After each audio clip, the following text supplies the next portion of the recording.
illness and wellness on a spectrum, right? And we move through that at different stages and different times. And the key for nutrition intervention and discussion is not when we're horribly unwell. It's not when we're in a really acute, awful situation. It's when we have some time in the middle to be able to make sustainable, deep lifestyle and nutrition changes, rather than sort of very superficial ones that maybe don't have endurance over the course of our wellness trajectories. It can be quite overwhelming to make big changes in nutrition and lifestyle. Part of the job of healthcare professionals is figuring out where people are at and meeting them there where those needs are.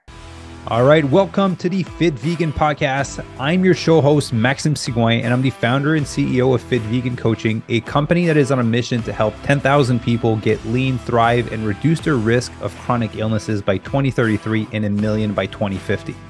I believe that having a fit, healthy body and mind is the foundation to living an incredible life, and this is what the show will give you if you choose to listen and implement.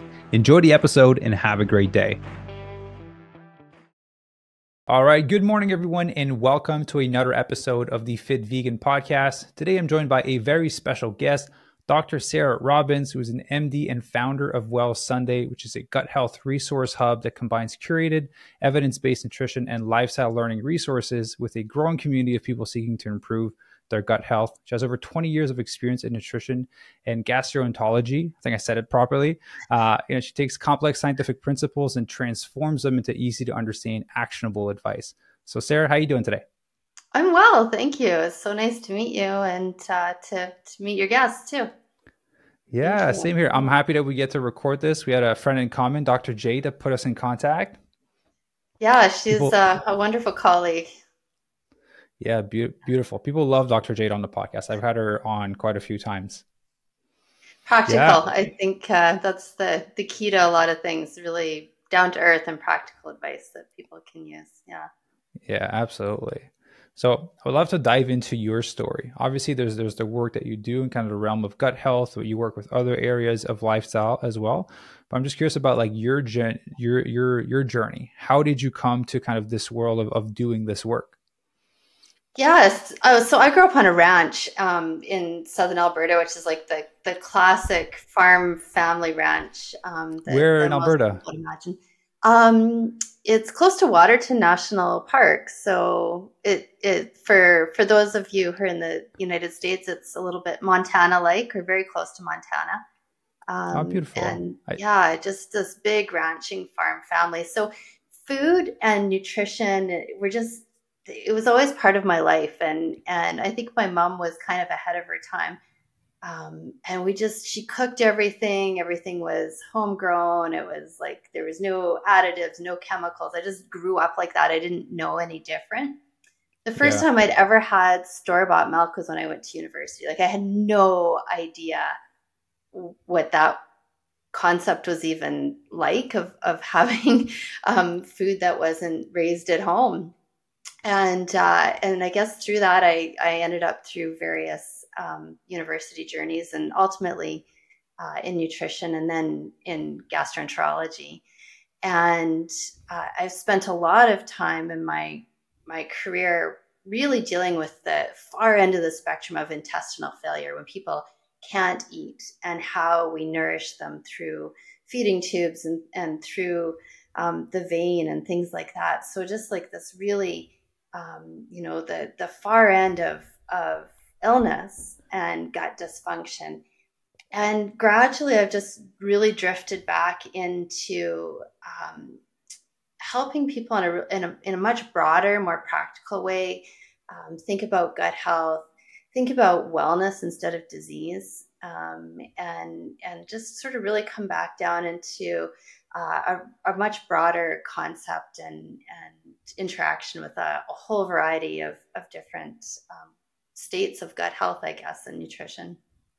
Yeah. And at what stage throughout that process did you kind of transition to eating plant-based? I probably over the last 5 or 6 years or so, I've really heavily gone in that direction. Obviously growing up on a ranch and through a farming lifestyle, it wasn't how I was raised or a practical part of my journey for a long time. But I think over time, as I've really watched people struggle with gut health in particular, obviously through my specialty, the power of plant-based eating has just become more and more evident, and Yeah. and it's just so hard to ignore. After a while you can't, and it really just pushes me into to being able to share that message with more people. And I think, on a personal note, there was a time where I was really doing a lot more bodybuilding, and really, really was pushed into a very, very high plant or animal-based protein diet. And Yeah. I felt terrible. And so kind of going through that journey and figuring that out for myself as well. And then of course, watching, so many patients struggle with gut health. It's hard to turn back from that point. Yeah, for sure. So did you end up competing in bodybuilding? I didn't. No, it was more just for the enjoyment of the activity, and kind of like discovering what I could do with my body, like out of interest sake and creativity, Yeah. and just like the joy of movement and exercise, and curiosity about what our bodies can do. But yeah, I really discovered through that the power of plant-based eating, and needing to push myself back in that direction. So that really comes from both a personal and professional standpoint. Yeah, because it's very meat heavy, whey protein, like dairy oriented when you Yeah. get into that world of more precisely bodybuilding. Yeah, yeah, absolutely. And I just yeah, wasn't it didn't feel good. And I had lots of like aches, and I'm not an achy person, and my skin wasn't great, and just different things. I thought, I don't like what's going on here, and really pushing myself back into plant-based eating, and focusing on that in the last couple of years has made a tremendous difference to my own health. But I see it so much in so many of my patient encounters across like a really broad spectrum of illness. I think that are heavily processed and animal protein based diets are problematic. Yeah. So, question for you: why did you go in the gut health space? Right? Because obviously, when you have a chance to kind of study everything, what was Yeah. it that attracted you to that specific area? I mean, that's a combination of academic interest, but also just skill. Like I ended up doing a lot of endoscopy, and I liked working with my hands. And so there was a technical element to that was really enjoyable for a long time. And then it had the opportunity to work with a real variety of people. I had young patients and older patients, and really, sick people in hospital, and very acute situations. And then a lot of patients that I have known for many, many years, like 10 or 15 years, I've been a part of their health journey. So it was a nice combination of all of those elements.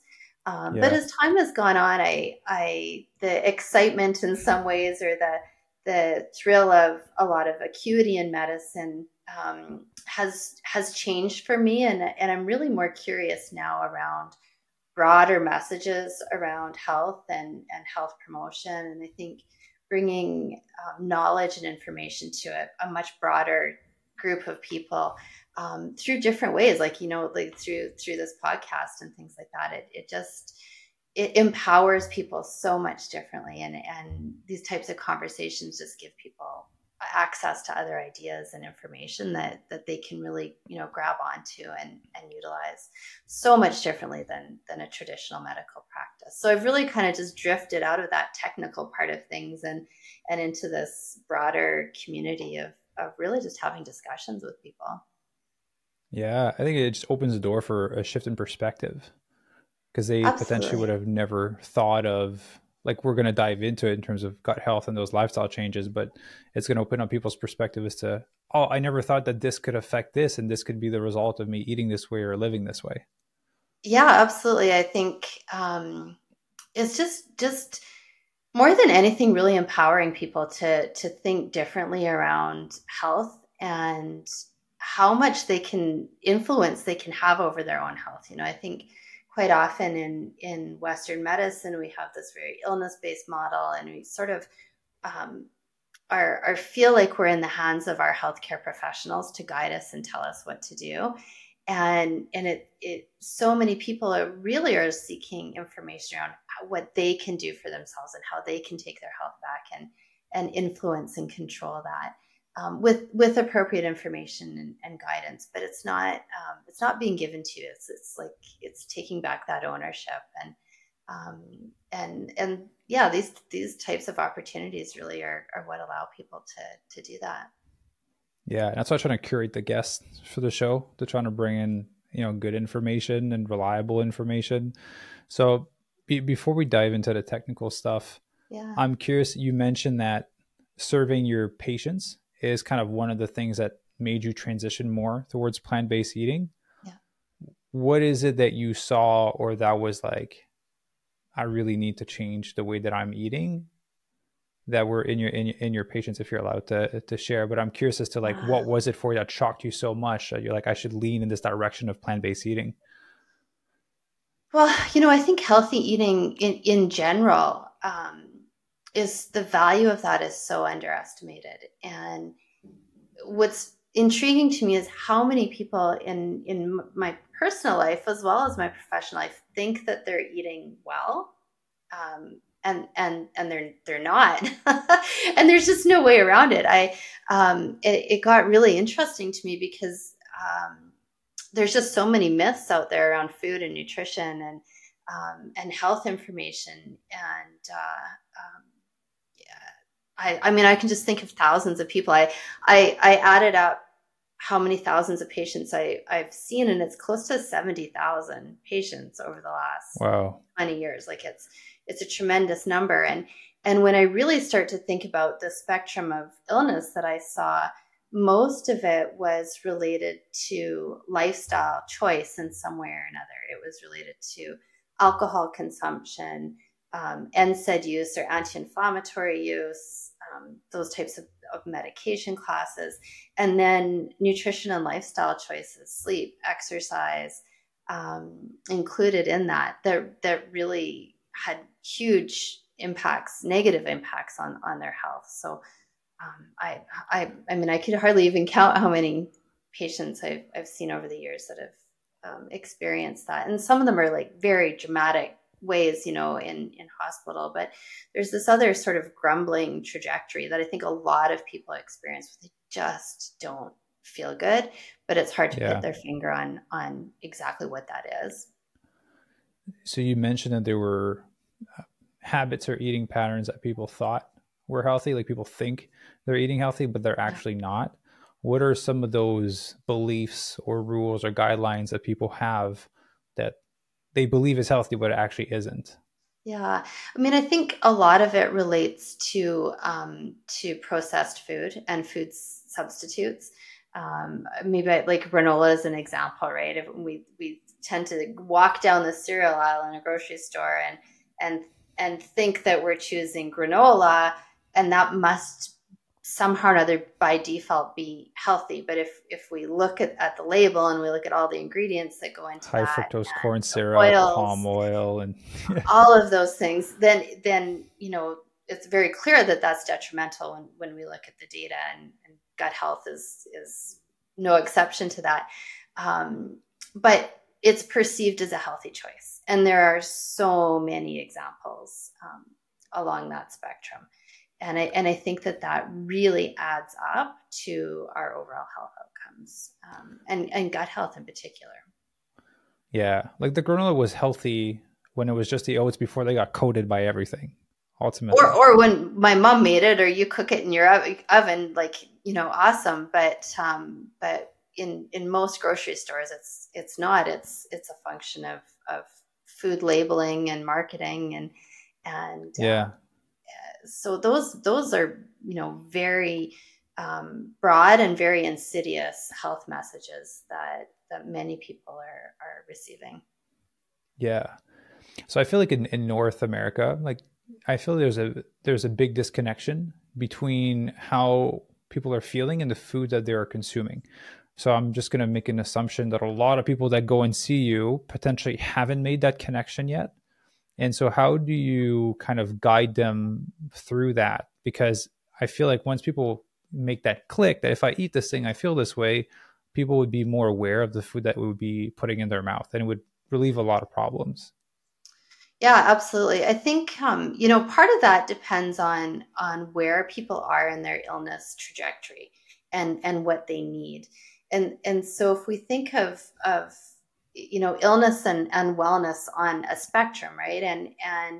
And we move through that at different stages and different times. And so different types of advice and medical advice or nutritional advice are appropriate at different times. And so I think, quite often the key for nutrition intervention and discussion is not when we're horribly unwell. Yeah.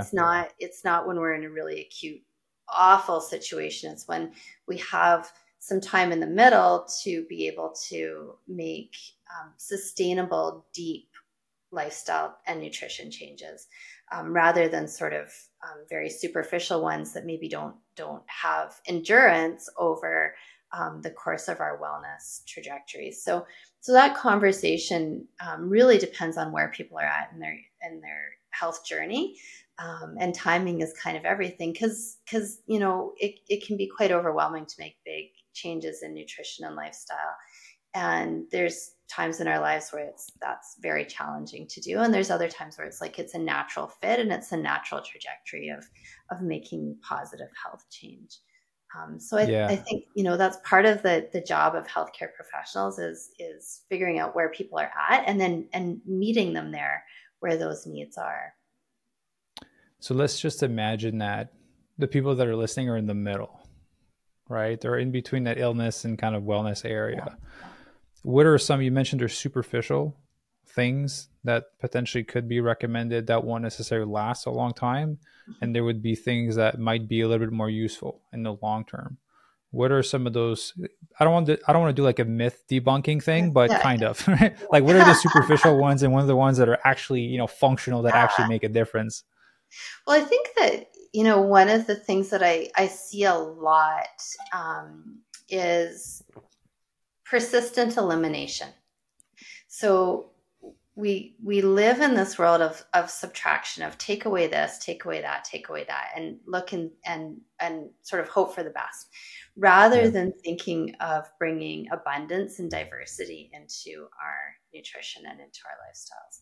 And when we bring abundance and diversity in what we eat, and we're sort of constantly experimenting and trying new things and having enjoyment around food and nutrition, it's enjoyable. It makes you want to persist in that practice.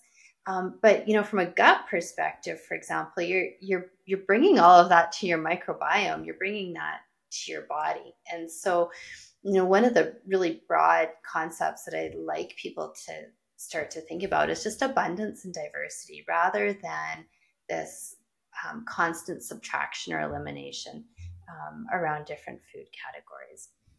I think elimination diets should really be viewed as a tool to be able to receive feedback from your body about what feels good and what doesn't feel good. And if something is persistently not feeling good, that maybe that's not for you.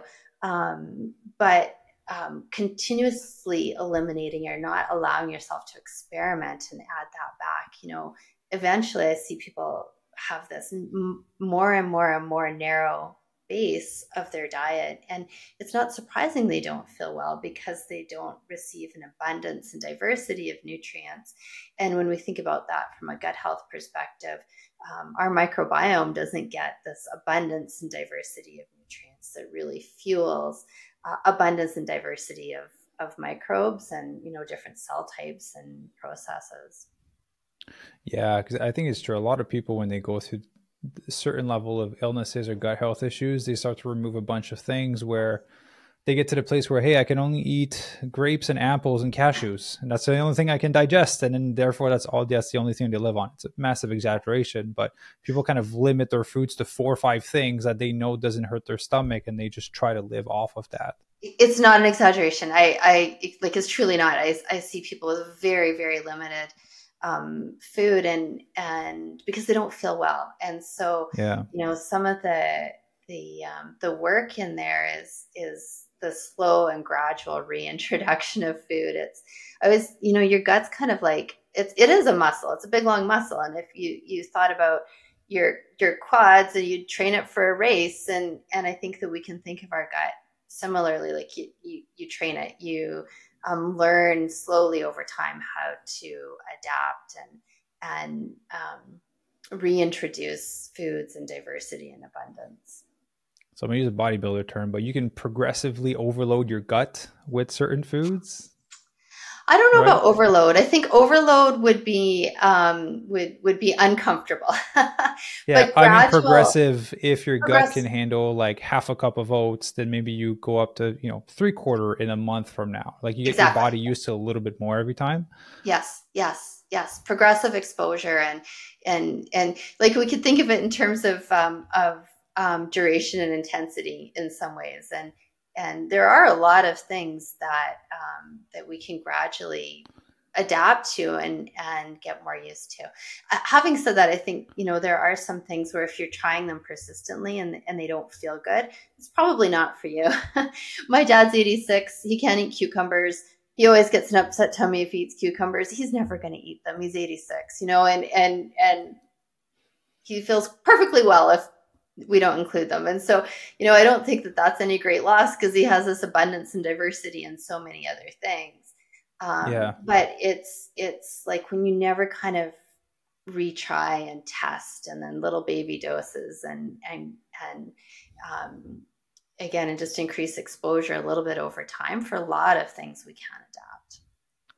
Yeah. So I'm gonna ask you a weird question. We live in a world of self-diagnosis where people say that they're allergic or intolerant to certain things.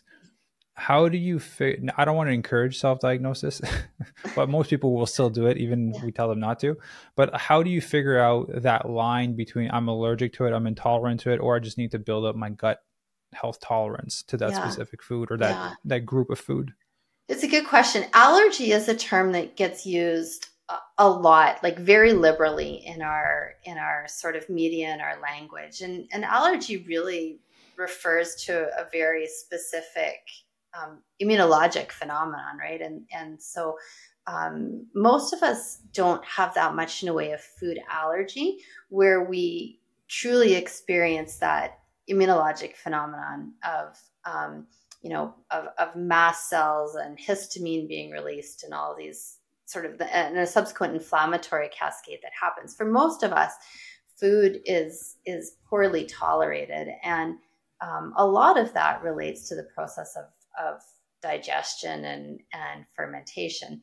And in that instance, there are we probably don't have certain enzymes. You and I have different color eyes. I think we probably have different digestive enzymes, and that's really hard to test for. But you can experiment with it. And so I think that there's an important distinction between self-diagnosis and self-knowledge, and Yeah. and understanding your own body. And that comes through a little bit of trial and error. And provided that it's not a true allergy where it's like a danger situation, a little bit of trial and error and experimentation is actually what gives you self-knowledge, and what allows you to understand what works for your body and what doesn't. So, I think testing is important, and nobody can do that for you. No doctor can do it. There's not a test that really allows for that. You kind of have to experiment Yeah. yourself. But the key is being systematic in that. So, like, you're actually maybe journaling or recording things so that you can look back over time and have a sense for what works and what doesn't. It's when it's haphazard and it's sort of all over the place that we have a really hard time figuring out those Yeah. differences. When they're not really tracking, they're just like, oh, I had oatmeal 6 months ago and I kind of felt icky. I think it's not good for me. It's like, oh, you haven't really tested that out to see if it's true. Exactly. I think you can only change what you measure. Like Yeah. if we have good measurement tools, then we can kind of start to notice patterns And pattern recognition is really the key to a lot of this. It's trying something over again or consistently and seeing what the patterns are that your body responds to. One-off days here and there don't really add up to a lot of things. So pattern recognition is really important. And the only way to understand pattern is to have some way of recording it. Yeah, for sure. Because if not, I feel like your self-diagnosis is limited to the knowledge that you have, like you mentioned. So you may be short on some knowledge that may allow you to better understand your situation, but testing and tracking would kind of help to overcome some of that lack of knowledge. Because then I think most humans can notice a pattern if they track long enough. Yeah, exactly. And that pattern recognition is really key to understanding tolerance for certain foods and what your response is, especially from a gut perspective, if you're not feeling well with certain exposures. But that's very different than allergy, which is, it's the itchy scratchies and the watery eyes and the and often respiratory symptoms and things like that they're not just gut symptoms when we're speaking of allergies. So for most people, it's more related to tolerance. Yeah. And I feel like it's a worthy process to take on for people because they have to live with their body for the rest of their life. So if there's one thing, I'd say like it's different. For me, we do fitness. For you, focus on gut health and being a doctor. So you have to study all the different cases. You have to be able to deal with people that have a wide array of different scenarios.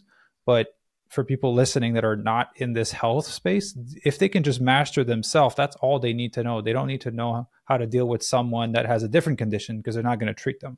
Yeah, so I think it's a worthy endeavor to take on.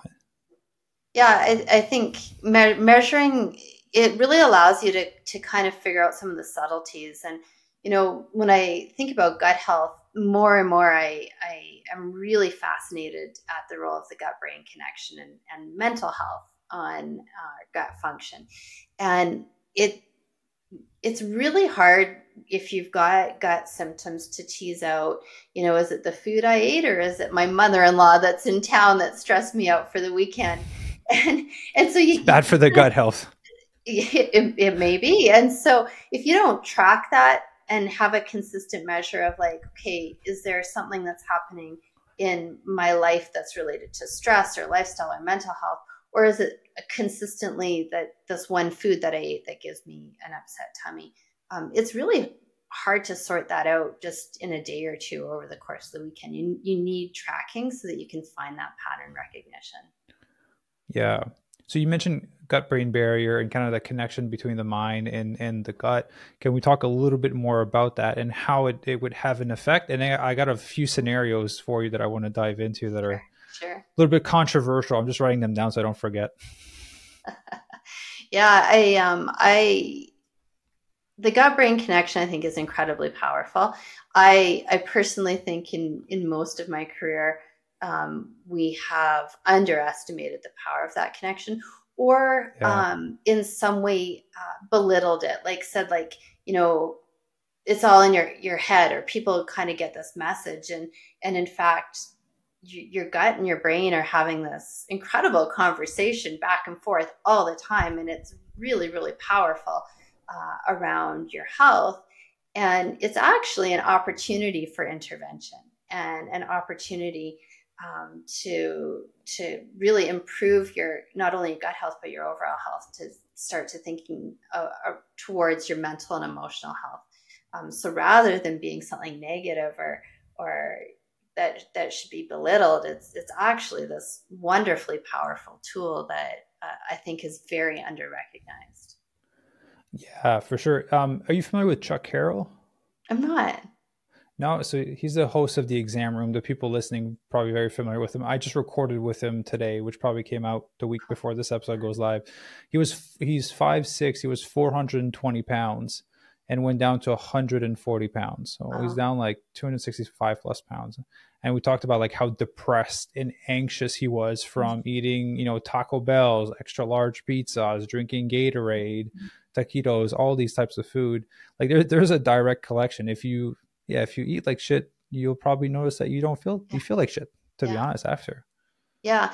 I mean, there's a number of different ways of really thinking about that cycle, and they're very intertwined. So we know that your nutrition affects your gut microbiome, which affects a lot of metabolites and neurochemicals that are made that then feed back into your brain to affect your mental health. Yeah. Conversely, we know that your mental health, anxiety, depression, happiness produces neurochemicals and hormones that feed back to your gut and affect your gut microbiome. So it's actually, they're very circular. And it's not a one-way street. It doesn't go from gut to brain only, or from brain to gut only. That that interaction is very much a conversation. And you can almost think of your gut microbiome as being a translator in the middle of that conversation Yeah. that goes back and forth. And so without a doubt, when we're eating poorly,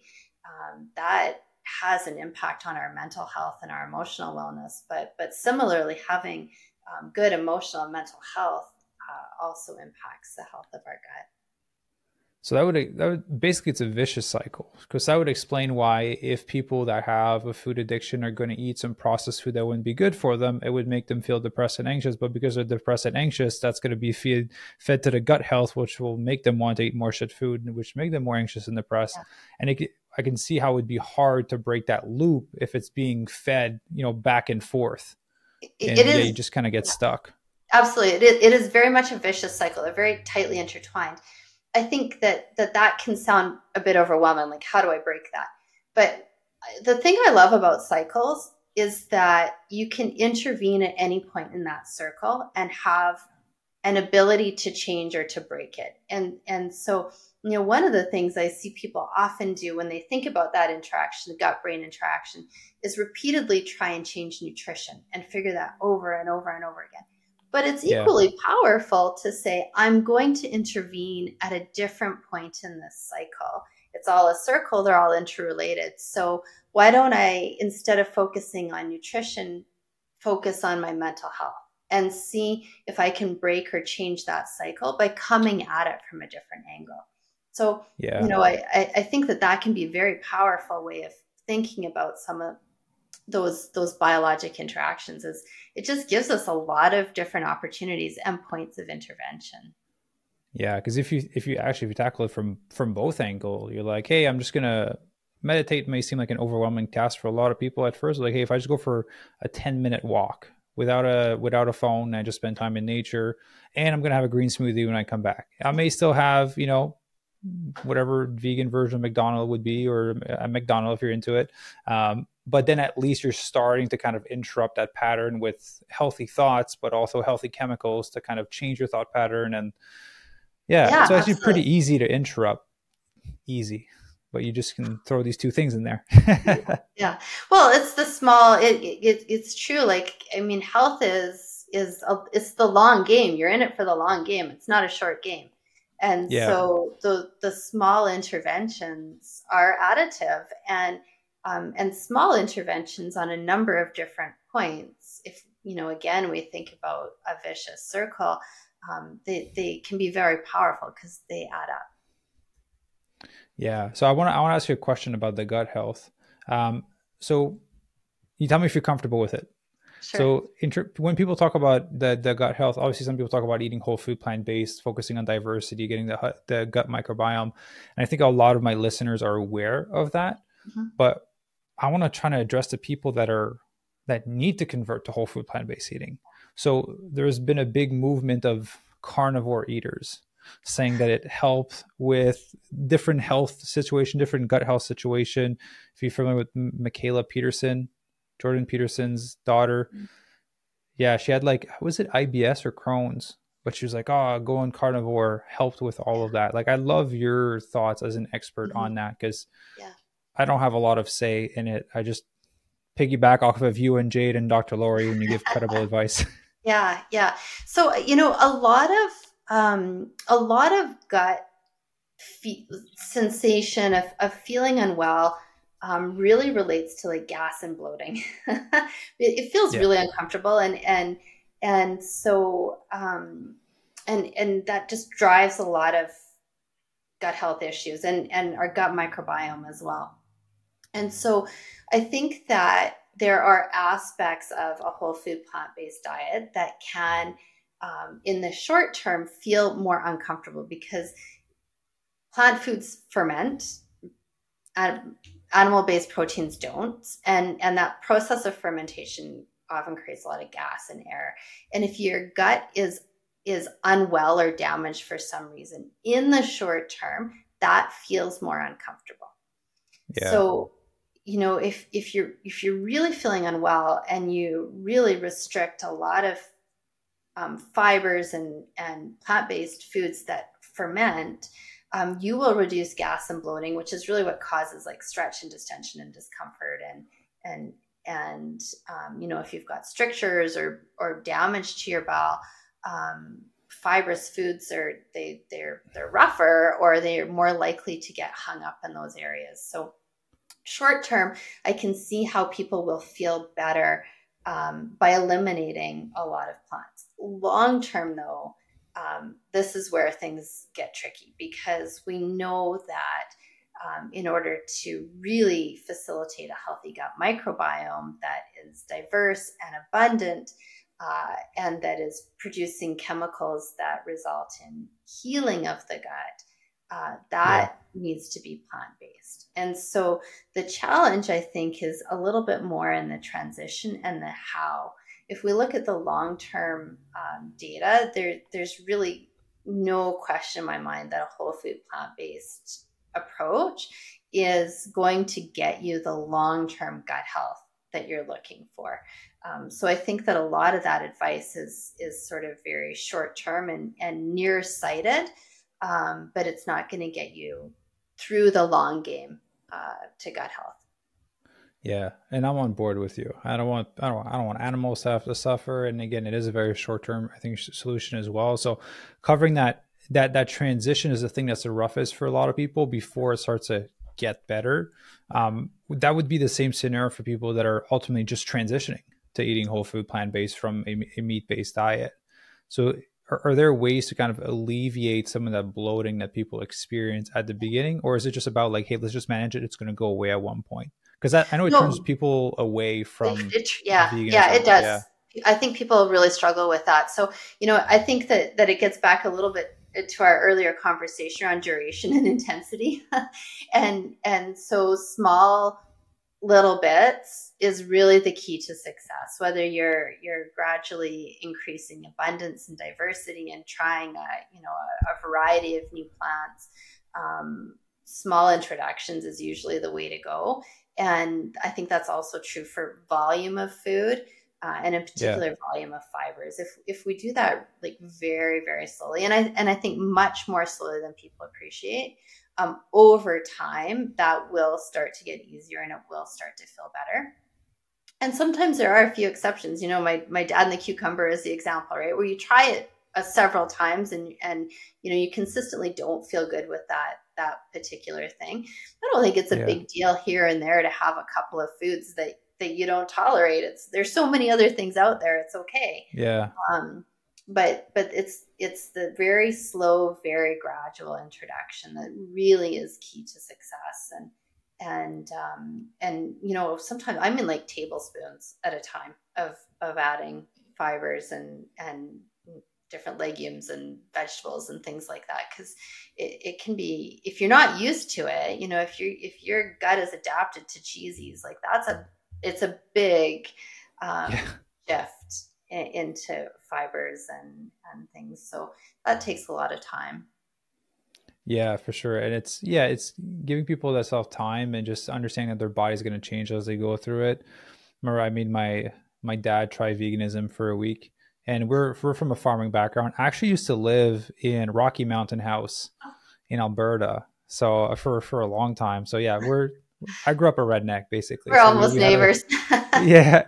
So I grew up on a farm, and the same thing. And my dad still eats meat to this day, but I made him go vegan for a week. And he's like, man, I just go to the bathroom like 5 times a day. I don't have time for that. He's like, sometimes I'm working in the middle of the field. I have to like rush back. He's like, I can't do vegan. So I think that that strategy of slow implementation, it'll be more manageable for people to manage their bowel movements and the bloating and everything. Everything. It's slow, and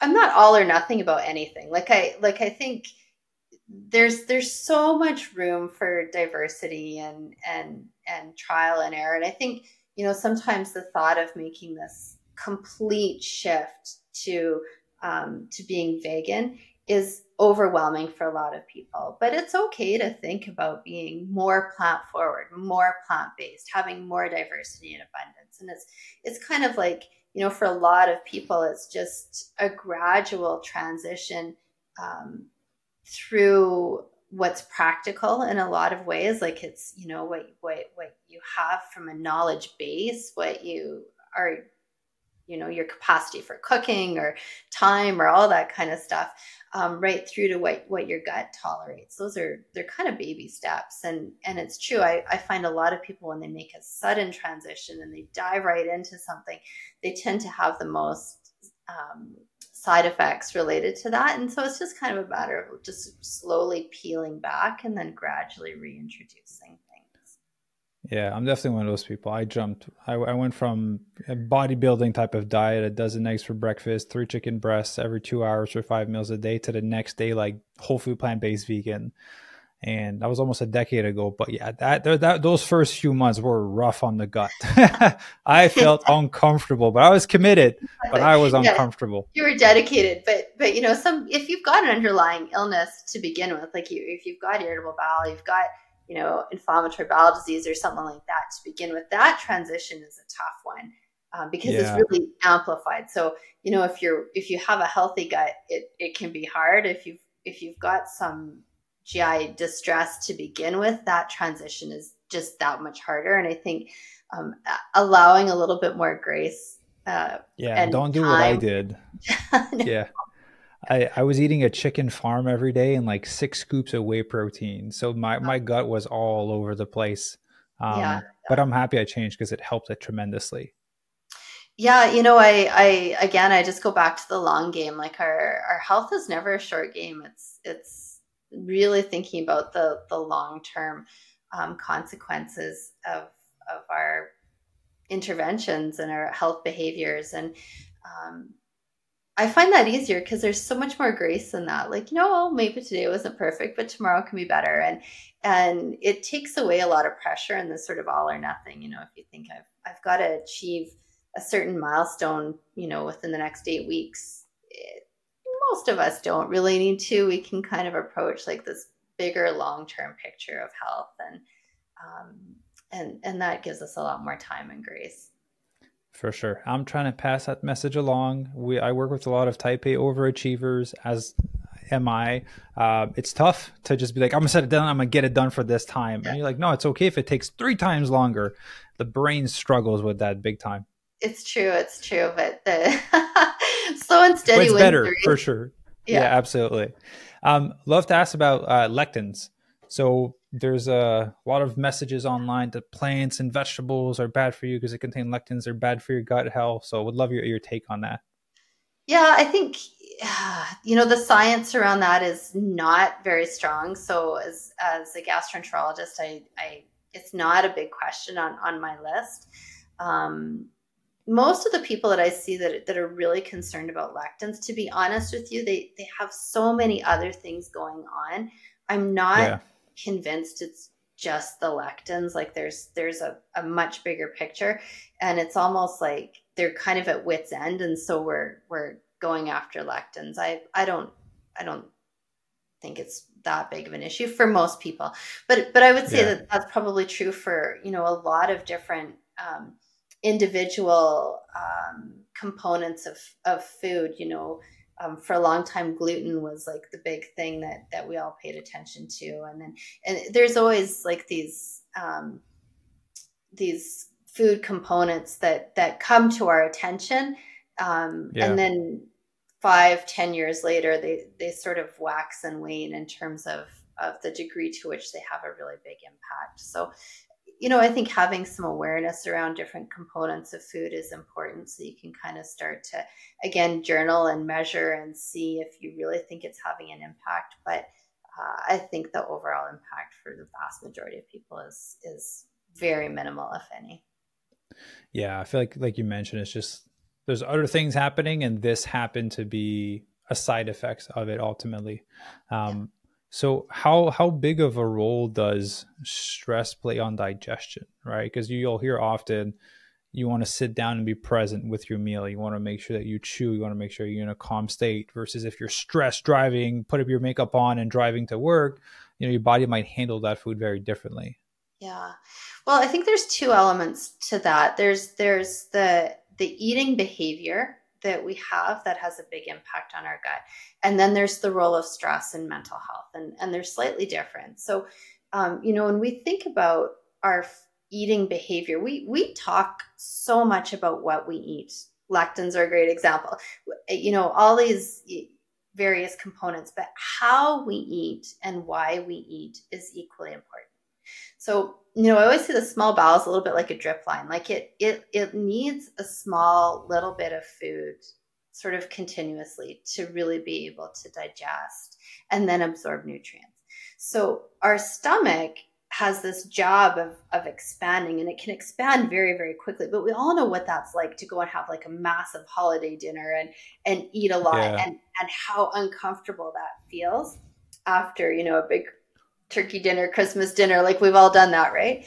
And then your small bowel kind of needs a small, gradual exposure to food. So really, if we change how we eat and slow down, we improve the process of digestion.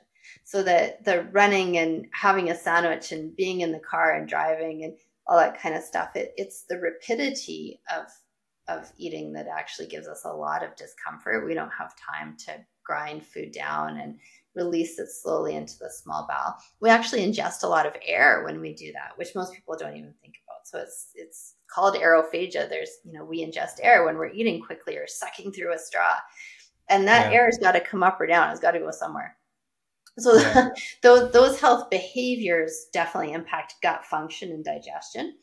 And just slowing down will improve so much of those processes. We get less air in, we give more time for enzymes to work, we give a slow, steady stream of nutrients to the small bowel for digestion and absorption.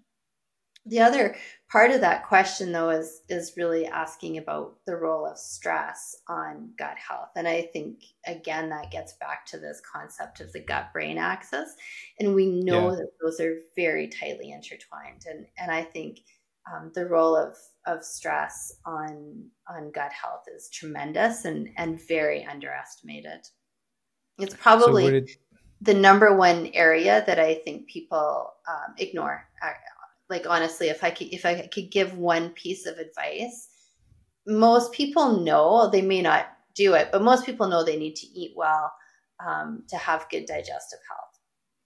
I don't think we spend enough time considering our mental and emotional health and how that affects our guts. Yeah. So let me ask you this question, because I see the body as just a survival machine. That's how I'm able to transform all my clients, is just understanding that their body doesn't care about fat loss. All it wants is to survive. So if I severely restrict their calorie, their body is going to hold on to body fat because it doesn't know when more is going to come in, right? So from a digestion standpoint, if the thought is true that the body is a survival machine, if we're always in a high stress state, we're in fight or flight ultimately. And I think logically, if we're in fight or flight, the body is not going to prioritize digestion. It's going to prioritize sprinting away. So it would slow down and potentially affect your digestion. Would that be true? To a degree. I always say to people, rest and digest. Like your body, when we think about the parasympathetic, about digestion, of absorption, of incorporation of nutrients into our body, that works the best when we are relaxed, when we're at rest. Biologically, your body doesn't know the difference between running away from a lion and driving to a stressful board meeting. Like it's kind of the same. And neither one of those circumstances were meant for digestion and absorption and incorporation of nutrients. So finding time and space for digestion and eating, and also enjoyment of food, quite frankly, I think Yeah. is very important for optimal gut health. Not just because it feels better, but because I think our gut functions better under those circumstances. Yeah. So I have two more questions for you in terms of gut health. So there's different, when you get into the world of like veganism, it's like religion. There's so many subcategories of Yeah. it. So I love your thoughts on the what is it called, medical medium, like celery juice for gut health. Is there some truth to that, or some form of truth? Well, I think Because does it fall? My other question, maybe I can tie them together, is mono meals. So like just eating one specific fruit, right? Because it comes from the raw vegan world.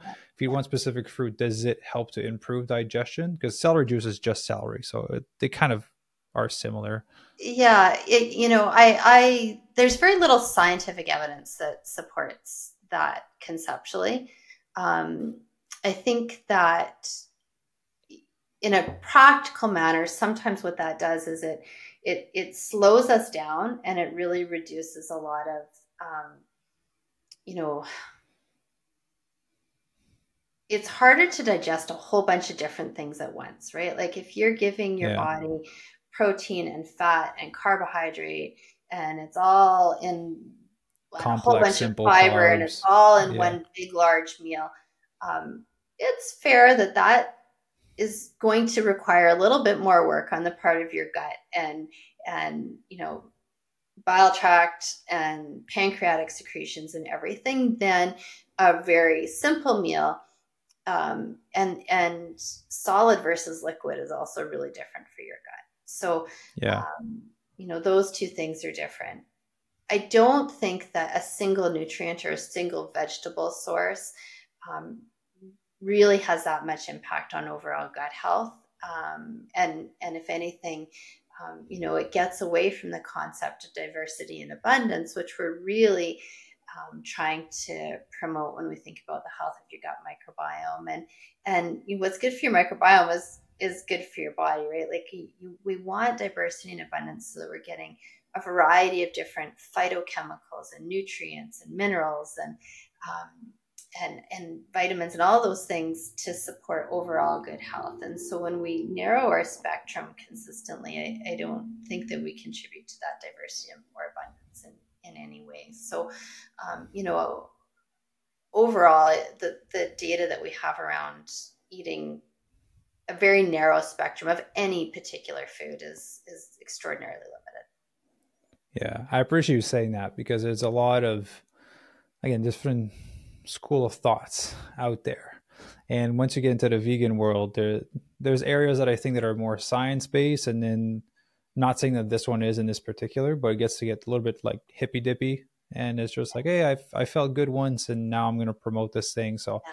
I'm happy you're preaching diversity, because ultimately I think people over complexify nutrition, right? Yeah. They think that they need to eat these specific foods to kind of be healthy. It's like, hey, just eat everything, eat a little bit of everything over time, Yeah. and And that'll enjoy take it. care of the majority of the problems. Yeah, Yeah. and enjoy it. And enjoy it.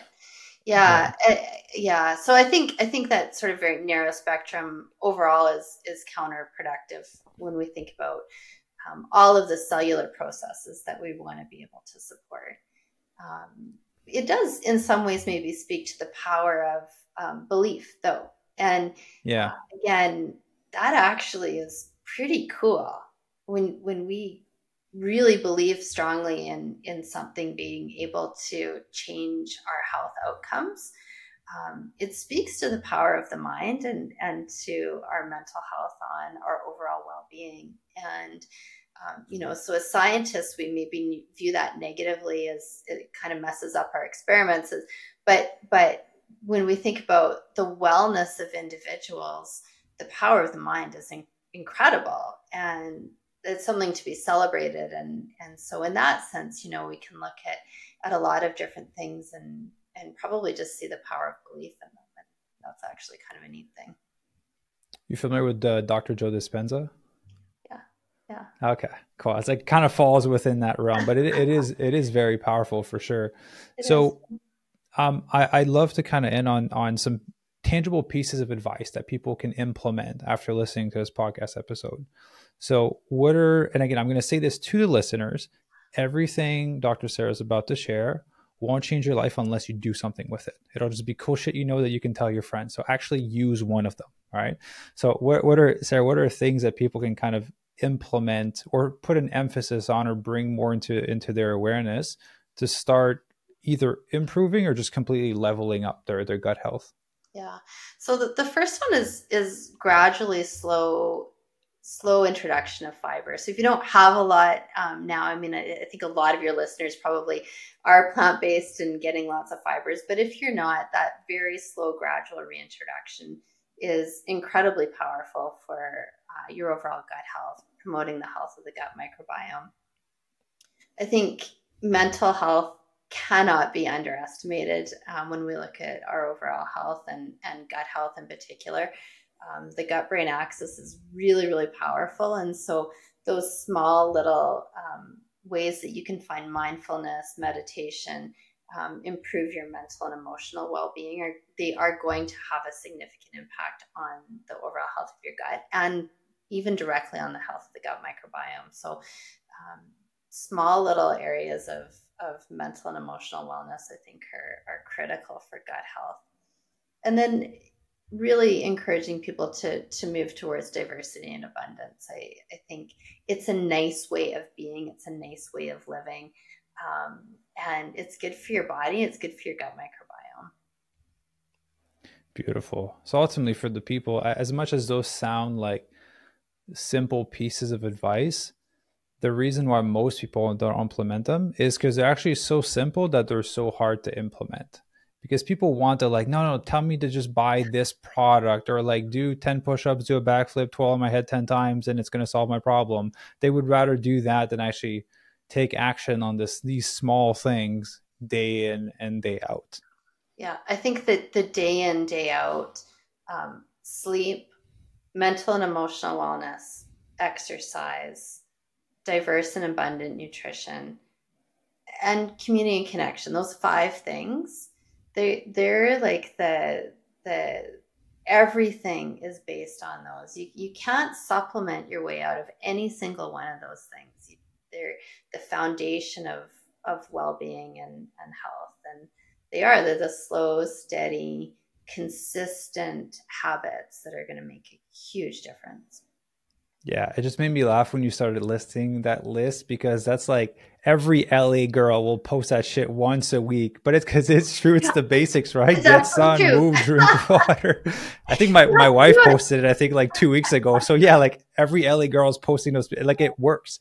It's the truth why so many people are reposting it. It's true, it just made me think of that. I think of my dad, who's 86, and to me, he is the epitome of health. And so, he's out ranching. I was home last weekend, and he's out moving bales and looking after cattle, and and he's 86 years old, and he's surrounded by community and connection. He's eating carrots that he grew in his garden last summer, and is overwintered, and you couldn't find someone who's got better health and longevity. And so, yeah, it's true. It's really popular on social media, but when you actually do it and you see people who lead this life that's very rich, well into old age without any illness,